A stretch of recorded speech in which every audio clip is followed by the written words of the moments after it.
아무리 돈을 많이 벌어도 안 남기는 사람들은 꼭 안 남기게 되더라고요. 돈이 적어서만은 저는 아니라고 생각합니다. 의외로 많은 경우가 문제가 수입이 아니라 진짜 가난은 월급이 적은 상태가 아닙니다.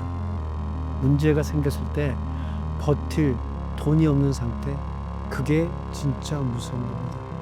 여러분, 남기지 못하는 사람들의 소비 습관 5가지를 한번 말씀드리겠습니다. 듣다 보면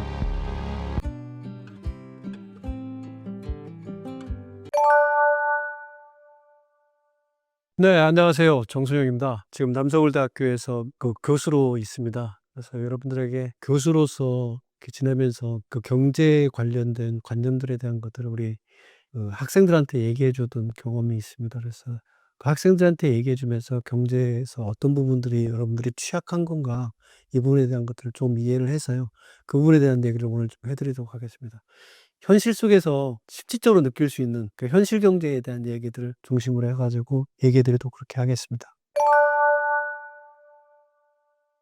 아무리 돈을 많이 벌어도 안 남기는 사람들은 꼭 안 남기게 되더라고요. 그렇게 가장 크게 좌우하는 것들이 아마 소비 습관인 것 같고, 이 소비 습관 중에 5가지 유형의 사람들이 그런 부분들이 꼭 발생되는 것 같아서 오늘은 소비 습관을 잘못 가지고 있는 5가지 유형의 사람들, 그래서 돈을 많이 벌어도 돈을 쌓아가지 못하는 분들에 대한 얘기들을 하도록 하겠습니다. 여러분들 주변에 꼭 이런 사람이 있을 겁니다. 막 월급은 적지 않고 남들 보기에는 잘 번다는 생각을 들고, 그럼 그 보면은 뭐 외식도 자주 하고 여행도 가고 옷도 사고 차도 끌고 그러고 다니는 사람들이 꼭 있습니다. 그런데 그런 사람들이 꼭 이런 말을 합니다. "이상하게 돈이 안 남아. 이번 달도 왜 이렇게 빠듯하지?" 하는 이런 말들을 꼭 하게 됩니다. '나 정도 벌면은 좀 모여야 되는 거 아닌가.' 하는, 그런데 절대 안 모입니다. 여러분, 이렇게 안 모이는 이유가 왜 그럴까요? 돈이 적어서만은 저는 아니라고 생각합니다. 의외로 많은 경우가 문제가 수입이 아니라 대부분이 다 소비 습관에서 발생됩니다. 그래서 오늘은 아무리 돈을 벌어도 남기지 못하는 사람들의 소비 습관 5가지를 한번 말씀드리겠습니다. 듣다 보면 이거 내 얘기인데 하고 싶은 게 분명히 있을 겁니다. 예.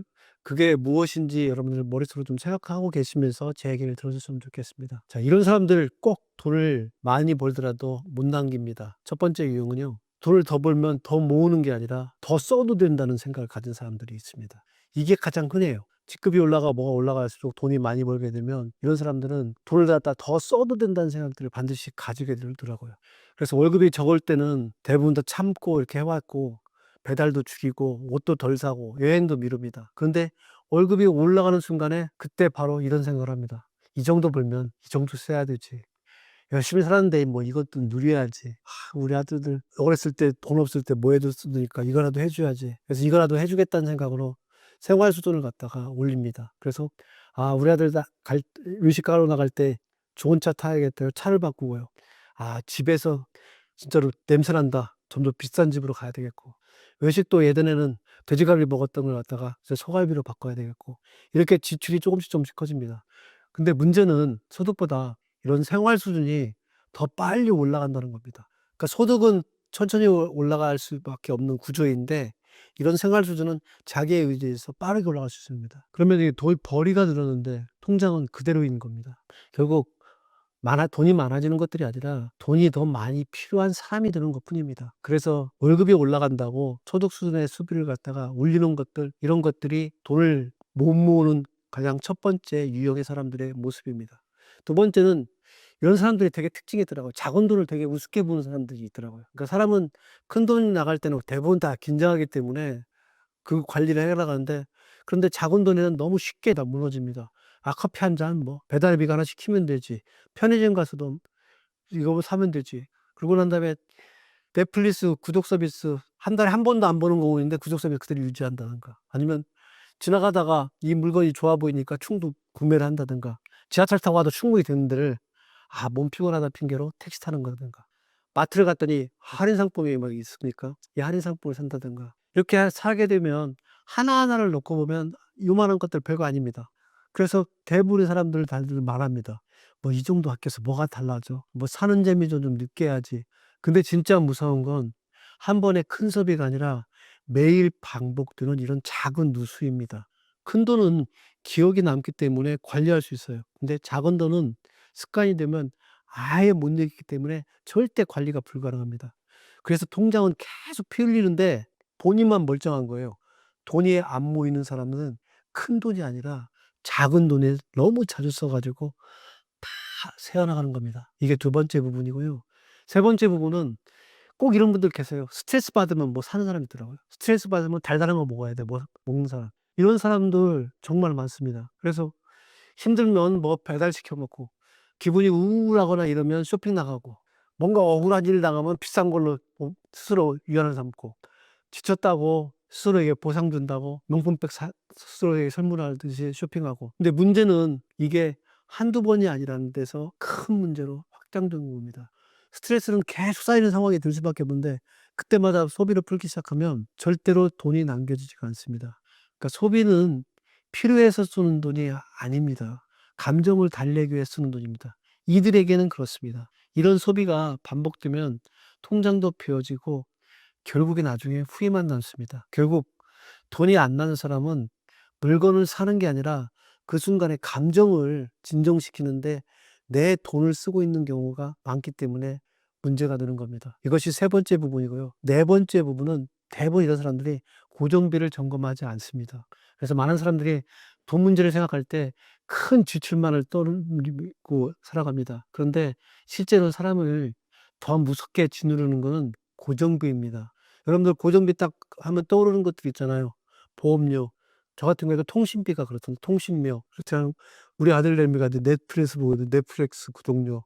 그다음에 미리 끊어 놓은 할부금. 그리고 고정비 중에 아마 요즘 젊은 사람들 중에 차 가진 분들의 가장 큰 거는 차 유지비일 것 같고, 그리고 알게 모르게 자동 결제 걸어 놓은 것들이 많습니다.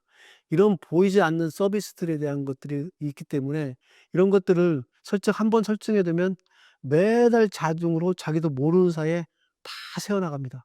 그래서 느끼지 못하기 때문에 이게 훨씬 더 무섭다는 겁니다. 차라리 돈 쓰는 것들이 내 막 피부가 떨어져 나가는 것 같은 그런 걸 아픔을 느끼면 괜찮은데 전혀 느끼지 못하고 나도 모르는 사이에 빠져나가기 때문에 이게 무서운 겁니다.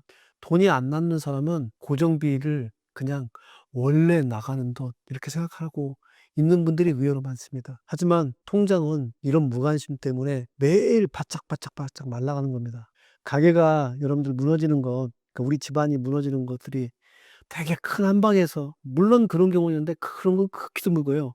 정리 안 한 고정비 때문에 무너져 내리는 겁니다. 그래서 이 부분들이 네 번째로 중요하다고 말씀드렸고요. 다섯 번째는 미래의 위험을 너무 낙관적으로 바라보는 사람들도 많이 있습니다. 이게 마지막 경고고 가장 저는 위험하다는 생각입니다. 이 낙관을 가지는 것들 때문에 문제가 크게 발생됩니다. 사람들은 늘 이런 생각을 하는 거예요. '나는 계속 벌겠지.' 근데 퇴직을 당할 날이 반드시 조만간에 오거든요.